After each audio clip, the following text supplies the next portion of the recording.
Welcome to MYD Global. I'm your host, Leanne Hackman-Carty. Today we're talking to Laura Twidle. She's Managing Director at CatIQ. Do you ever wonder where insurance companies get the information that they need on the catastrophic impact? Well, then stay tuned as Laura explains what CatIQ does and how they get data that's very useful, not only to the insurance companies, but the reinsurance industry as well.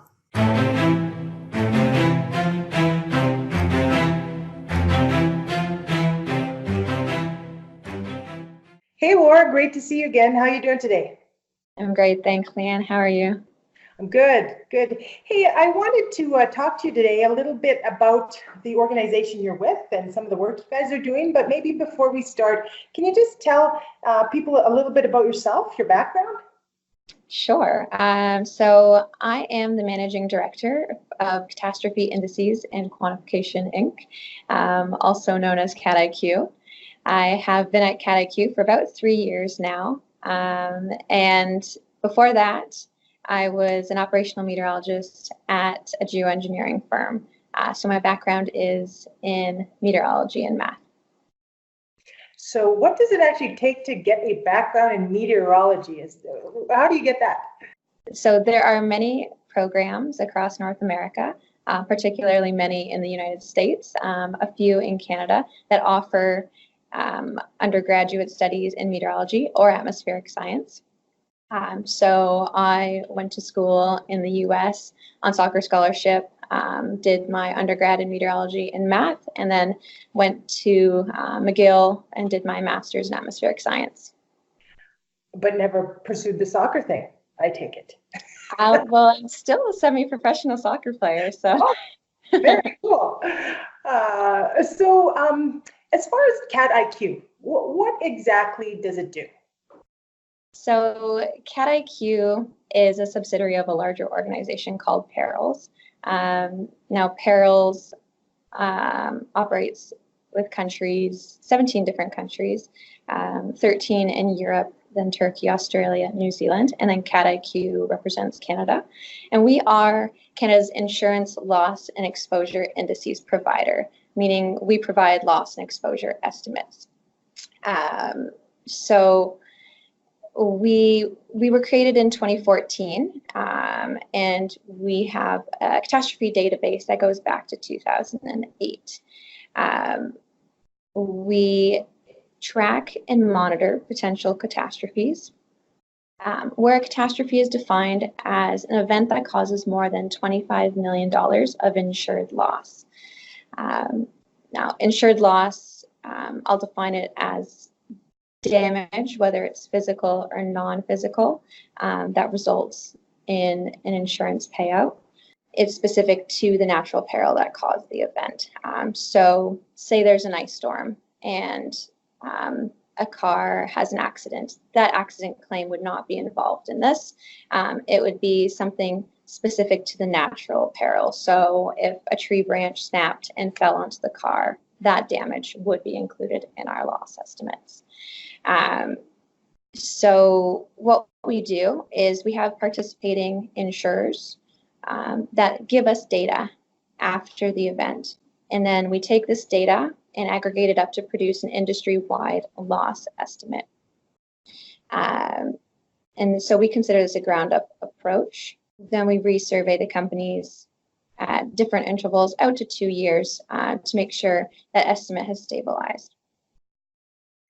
So do people, in order to access this kind of service, do you have a subscription that you have to pay, or how exactly does that work? Yeah, so the service is subscription-based. For the most part, we have the insurance and reinsurance industries as subscribers. However, we also have different governmental agencies and departments that subscribe to us, since insurance data is the quickest way and most detailed way to find out the scope and loss to a catastrophe. Mm-hmm.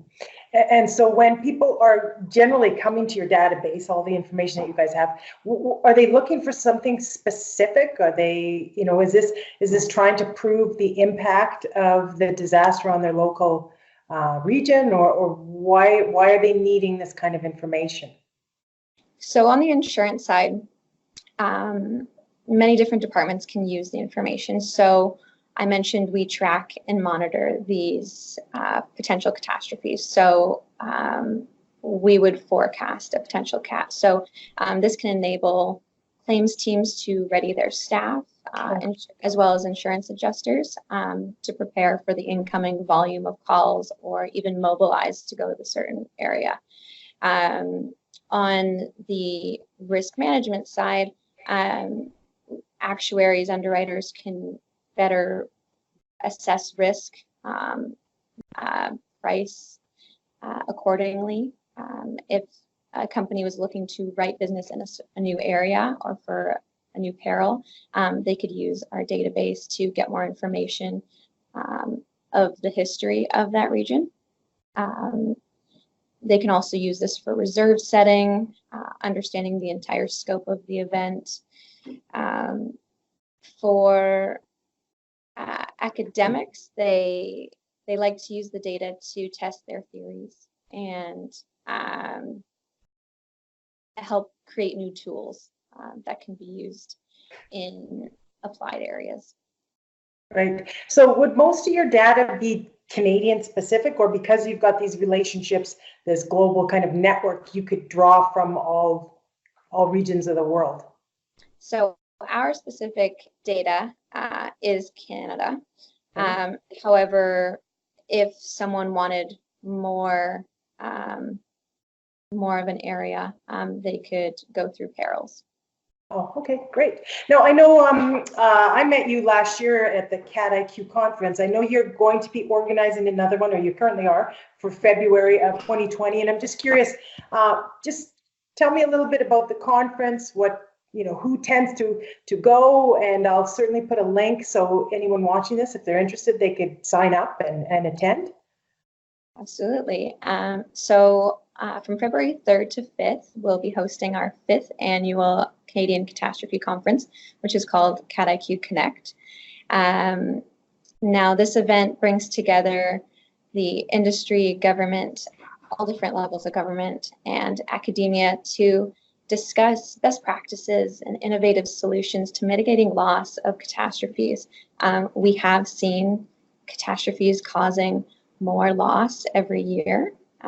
Frequently now we are above that $1 billion insured loss threshold. And as this continues to increase, we need to come up with different solutions to decreasing these costs. And breaking down silos across sectors is a great way to do that. Yeah, and so just for my information, so the catastrophes that you look at, they're primarily natural, correct? Or do you look at other things like technological or economic, or those kinds of things? It's primarily natural disasters? Correct, yes. We do focus on natural catastrophes. We also, while it's not coming up at the conference for 2020, we do discuss man-made catastrophes. We have had discussions on terrorism and There's all kinds of things that they don't fit the natural, but they can obviously be catastrophic for communities. So that's great. So is there anything else you wanted to say that didn't get a chance to say or comment on? I put your link on the website or on the video description. So if anyone wants to, know more about what you guys are doing on an ongoing basis, for sure they can pull that off and learn more about subscribing to your data. Well, that's great. Well, thank you very much for taking the time to talk to me today. I know that, when I looked at your website, and especially the reinsurance piece at your conference, I thought, oh, this is new to me. I'm not sure how this whole industry works. So maybe one time we'll chat again and talk specifically about the reinsurance industry and what that looks like, because I think people would be interested in that as well. But Yeah. Thanks for sharing the information. I know that what you do, data is important. So I think, people really need to base decisions on good information. Mhm. And I think part of what your mission is to provide that good, deep data for people. So thank you for what you do. And hopefully we'll see each other sometime soon. Absolutely. Thanks, Laura. All right. Thank you, Leanne.